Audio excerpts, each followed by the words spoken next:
दिन जहाँ शहीद आजम भगत सिंह, गुरुदेव राजगुरु के शहीदी दिन है 23 मार्च, वहीं आज प्रख्यात समाजवादी डॉक्टर राम मनोहर लोहिया का जन्म है। इसलिए जो इस मौके पर इन्होंने इस तरह की गोष्ठी का आयोजन किया वो बहुत ही महत्वपूर्ण है। अभी भाई हाफी जी बैठे थे, मैंने उनसे कहा भैया सब लोग अपना बोल के न चले जाना, कुछ एक आध दूंगा सुनना भी।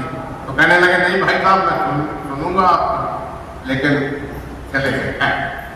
तो आज की गोष्ठी के अध्यक्ष और इस जिले में राजनीति और समाज सेवा में इस समय सबसे उम्र दराज 94 साल के आदरणीय रामचंद्र शुक्ला जी, और आप लोगों को अच्छा लगेगा कि जान के कि 94 साल की उम्र में भी उनके दांत पूरी ठीक है। तो और इसका संचालन कर रहे गिरेश भाई, अशोक भाई, जिन्होंने इस गोष्ठी को करने के लिया, और राखी राजपूत चली गई, वो भी पहली बार मैंने उसका भाषण सुना और भाषण उस हिसाब से बहुत अच्छा था। यहाँ बैठे हुए हम उस परंपरा का विश्वास करते हैं कि 1.25 लाख से एक लड़ाऊं तो गोविंद सिंह नाम का हो। तो यहाँ अगर 2 लोग ही बनते, एक अध्यक्षता करने वाला एक बोलने वाला, तो भी संख्या 2.5 लाख हो जाती। तो खैर मैं अपनी बात को भी करता हूँ कि सबसे पहले उनको श्रद्धांजलि लोहिया जी को और शहीद आजम भगत सिंह जी। हमारे कुछ साथी AP सिंह और साथीगण इस समय हुसैनी वाला में गए हुए हैं, जहाँ शहीद आजम भगत सिंह और राजकमल और ये सब लोग, तो ये भी बहुत। और आप लोग कभी जाओगे हुसैनी वाला तो देखोगे पूरे देश में उससे अच्छा शहीदों का पार्क नहीं है। आज के दिन मैं गया हूँ अन्ना हजारे जी के साथ, और जो अपने जल पुरुष कहलाते हैं उनके साथ मैं गया हूँ कई साल पहले। तो आप विश्वास नहीं करोगे, पूरा सुबह से लेकर शाम तक, मतलब एक के बाद जत्थे आते रहते हैं, और एक बार देखने लायक है। इतना अच्छा पार्क पूरे देश में शहीदों का कहीं नहीं बना जैसा कि सैनी वाला में। और वही बात में बाघा बॉर्डर है, तो दोनों टीमों भी परेड हुई। तो मैं लोहिया जी और उनको तो कह ही रहा हूँ, इसके साथ साथ जिन्होंने दलित समाज को आगे बढ़ाया, तथागत गौतम बुद्ध, डॉक्टर अम्बेडकर और मान्यवर काशीराम, जिनके जीवन में और आचरण में फर्क नहीं था, उनको प्रणाम करता हूँ। और प्रणाम करता हूँ गुलजारी लाल नंदा को, लाल बहादुर शास्त्री को, और जनसंघ के जो राष्ट्रीय अध्यक्ष रहे दीनदयाल उपाध्याय को। ये सारे बड़े नेता ऐसे थे। एक समय में फ्रंट पेज में खबर छपी कि एक नेता था जो प्रधानमंत्री 3 बार रहा, उसको किराया नहीं दे पाने के कारण उसको घर से मैं सामान के बाहर सड़क पर फेंक दिया गया। ऐसे से गुलजारी था। एक बार बांदा में जवाहरलाल नेहरू में किसान से और अधिकारियों से लड़ाई हो गई, तो जांच करने के लिए लाल बहादुर शास्त्री को भेजा। तो लाल बहादुर शास्त्री जब गए, तो वो जब पंचायत में गए तो लौट रहे थे, शाम हो गई, लाटने लिए हुए थे 7 से लोग। एक योगेंद्र द्विवेदी शिक्षक थे, उनके घर रुके हुए चित्रकूट में। तो वो उनका पैर फिसल गया, तो खेत में गिर गए। तो उनकी पूरा कुर्ता धोती ये और सब पूरा कीचड़ से सट गए। घर आए, उन्होंने खुद ही धोया, फैला दिया और जांघिया पहन के बैठे। तो उनके घर के जो मालिक थे योगेंद्र द्विवेदी, उन्होंने मुझे बताया कि हम नई अपने हाथ से काती हुई, क्योंकि गांधी जी ने कहा था कि अपना काता हुआ पहनो, तो हमने नया कुर्ता धोती लेके उनको गए। तो उन्होंने क्या कहा, बहुत अच्छी बात है आप नया कुर्ता पहने धोती लाए, लेकिन हमने एक और संकल्प गांधी जी से लिया है, अपना ही काता हुआ पहने। और वो लाल बहादुर शास्त्री पूरी रात जांघिया बनियान पहने। ये उदाहरण है। लोहिया जी और मिनी लोहिया अगर आज जिंदा होते तो राजनीति में जो अराजकता है उसको देख के आप हत्या कर लेंगे। जो लोहिया जी ने अपने जीवन में अकाउंट, कोई बैंक अकाउंट नहीं था लोहिया का, जिस जगह जाते थे वहां के कार्यकर्ता उनके लिए अगली जगह का टिकट कटा के देते थे। वो लोहिया आज देखते कि 25-25 कारों के काफिले के साथ जा रहे हैं लोग, तो वो देख के कैसे, वो लोहिया देश में अकेला देता है। जिससे 1967 में केरल की सरकार अपनी जो समाजवादियों की थी इसलिए गिरवा दी कि उसने छात्रों के ऊपर गोली कैसे चलवा दी। इतने लोकतांत्रिक मूल्यों के और निजी आचरण पे जीने वाले थे। मैंने 1970 में देखा राजनीति में कि चाहे जिसने नेता हो, चाहे जिस पार्टी के हो, वो क्या कहते थे? वो कहते थे कि अगर हम नौकरियां निकली हैं और हम अपने लड़के को नौकरी दे देंगे तो समाज क्या करेगा, हम अपना मकान बना देंगे तो समाज क्या करेगा। यानी नेताओं को लोक लाज की बहुत चिंता रहती थी। कैसा समय बदल गया है। आज तमाम जनप्रतिनिधि ऐसे हैं, सत्तारूढ़ दल में हो चाहे जब वो सत्तारूढ़ दल में रहे, तमाम, सबको नहीं कहना होगा, जिनकी नजर बालू घाट पे रहती है। कैसे बालू घाट पे पैसा है? जब विधायकी और सांसदी बालू घाट पे चली गई। आप पैसा कमाने के लिए आए हो इस क्षेत्र में कि समाज सेवा के लिए आए? ये विचार अब गायब हो गया है। अब ज्यादातर लोग सोचते हैं कि एक बार विधायक सांसद बन जाओ तो 5 पीढ़ी का इंतजाम करो। कहां लोग तंग, कैसे लोग खड़े होंगे? आज एक और खराबी है। एक जनप्रतिनिधि से मैं मिला, मैंने कहा कि यहाँ के जो आला अधिकारी है वो बहुत भ्रष्ट है। अरे मुझे आगे को प्रमाण दो, वो तो बहुत ईमानदार है। जनप्रतिनिधि अधिकारी को सर कह के कह रहा है, मान्यवर सर, तो क्यों कह रहा है?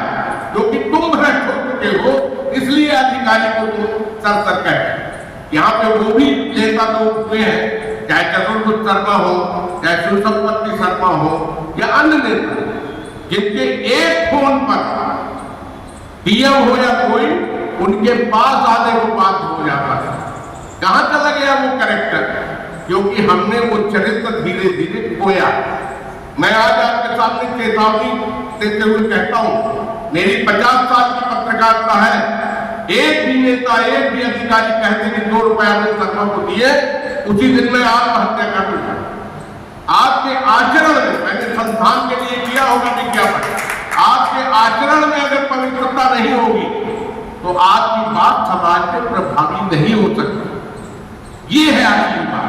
भगत सिंह नास्तिक किस लिए थे? वो चाहते थे, वो उन्होंने डॉक्टर तथागत गौतम बुद्ध को सुना था, क्या उनके विचारों को जानते था, अम्बेडकर को जानते थे।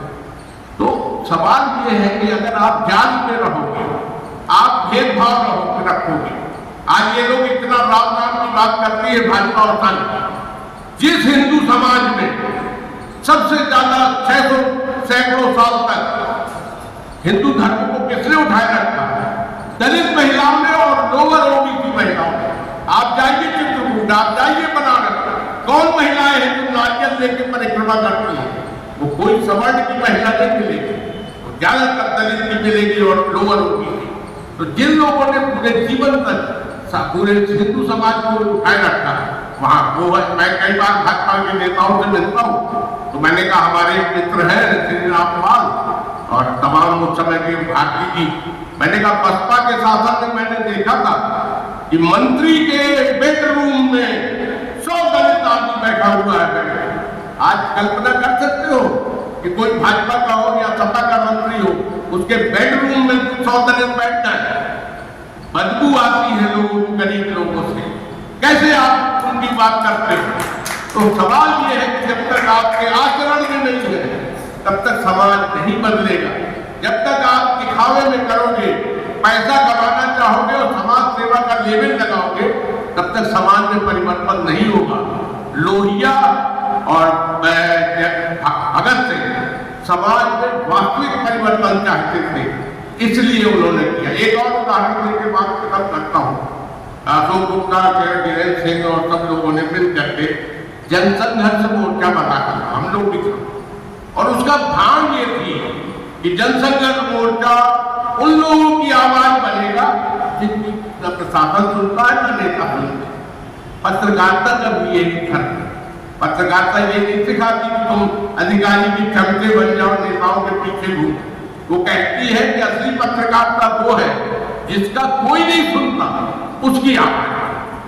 तो जनसंघर्ष मोर्चा का हुआ और मुझे कहते हुए बड़ा दुख हो रहा है जो अध्यक्षता कर रहे हैं 94 साल के, उनके गांव संसोटी में जो पहले सपा में था अध्यक्ष, आजकल भाजपा में है, वो और उनके साथी गुंडाई कर रहे हैं और पूरा समाज नपुंसक बना हुआ है। कोई आवाज उठाने के लिए तैयार है। ये नहीं कि स्थितियों में जी रहे हैं हम किस तरह के लोकतंत्र की कल्पना करते हैं, किस तरह से। एक और सवाल आपसे कहता हूँ, मुझे याद है मेरे पिताजी को आरएसएस के एक बड़े प्रचारक थे, उन्होंने ऐसे हाथ पकड़ा, बोले तुम अच्छे कार्य करता हो, तुम लड़ोगे लोकसभा का चुनाव। आज कल्पना कर सकता है कोई किसी भी पार्टी में कि किसी गरीब आदमी को, जो समर्पित गरीब आदमी है, जो समर्पित काम करता है, उसको कौन सी पार्टी है जो आप टिकट दे रही है? वो नहीं टिकट देगी। कहती टिकट देते समय भाजपा, सपा, बसपा, कांग्रेस सब क्या पूछती, अपना बैंक बैलेंस दिखाओ, कैसे संसाधन है तुम्हारे पास, जीतोगे कैसे? अरे तुम कार्यकर्ता को जिता रहे हो, जब उसको पैसा खर्च करके चुनाव जीत के आएगा तो वो पैसा निकालेगा नहीं आपके आप। आज राजनीति पैसा लगाओ और पैसा कमाओ वाली ज्यादातर लोगों के लिए हो गई। यहाँ भ्रष्टाचार मचा हुआ, आप सुन के आश्चर्य करेंगे। ओडीए ने जब यहाँ नक्शा नहीं बना था 1901 उस समय का नोटिस दे दी विजयनगर वालों को कि आपने नक्शा क्यों नहीं बनाया, साले बनते नहीं थे नक्शे पर। और उसमें भी 10-10 लाख रुपए लेकर के सेटलमेंट हुआ। और इन अधिकारी ईमानदार बने हुए हैं, लोग जनप्रतिनिधि आपकी उदाहरण है, हमसे बोले एक वो उदाहरण उनके आला अधिकारी। हमने कहा कन्हार है पूरा जिले में, रामगढ़ से यादव जरा फेमस था, बहुत पैसा ले, उसके बाप निकल आए यहाँ। और लोग कोई कहने को तैयार नहीं है कि भ्रष्ट को भ्रष्ट नहीं कह रहे, खराब को खराब नहीं कह रहे, किस लोकतंत्र की बात कर रहे हैं। तो लोकतंत्र में बदलाव तभी होगा जब भगत सिंह और लोहिया, जैसे मिनी लोहिया, सपा में मिनी लोहिया भी, जैसे लोहिया थे वैसे ही मिनी लोहिया थे। हमारे अशोक भाई एक बहुत अच्छा किस्सा बताते हैं मिनी लोहिया का, वो बता के मैं खत्म करता हूँ कि एक बार लोहिया जी, हमें याद है मैं जनसंख्या बम्बई में था, तो लोहिया जी संचार मंत्री थे। तो आए उस समय क्या था, बेसिक फोन बड़ी मुश्किल में मिल गए। उन्होंने प्रेस वार्ता की बम्बई में, क्या बताओ कितने पत्रकार हो? हम लोगों ने 25 है, तुम लोगों के घर में फोन है कि नहीं है खबर करने? जो एप्लीकेशन, वही एप्लीकेशन ली और सेक्शन कर दी और खेल की बत्ती तुरंत फोन लगे, जबकि फोन के लिए 6-6 महीने, 1-1 महीने मिला। लोहिया जी का एक भतीजा, वो ऐसे ही आवारा टाइप में घूमकर बाद में थोड़ा सा सोचबाजी में किसी तरह नगर पालिका में टैक्स इंस्पेक्टर, तो वो बिहार में जहाँ शादी हुई, वो लोग जब रिश्ता लेके आए तो उन्होंने मिनी लोहिया उनसे कहा, छोटे लोहिया से, कि हम आपके भतीजे से। बोले वो तो आवारा है, उससे क्यों शादी करना चाहते हो? आप लोग सबसे बड़े ट्रकों के यूनियन, मतलब बहुत ट्रक थे उनके, 100-200 ट्रक चलते देश के बड़े थे, उनको क्या क्यों करना चाहते हैं? उन्हें कहा नहीं था। और उनके देखा के था कि मंत्री है केंद्रीय, तब तक वो रेल मंत्री है। तो वो बिहार में पटना गए यात्रा में, तो उनसे एक खबर आई कि आपकी समझे आपसे मिलना चाहिए। समझे क्यों मिलना चाहिए?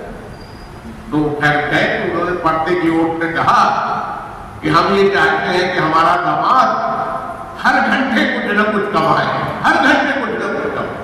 तो बोले नौकरी करेगा तो महीने में मिलेगी, व्यापारी के यहाँ करेगा तो 10-15 दिन में मिल जाए, आधी तनख्वाह मिल जाए, हर घंटे कैसे मिले?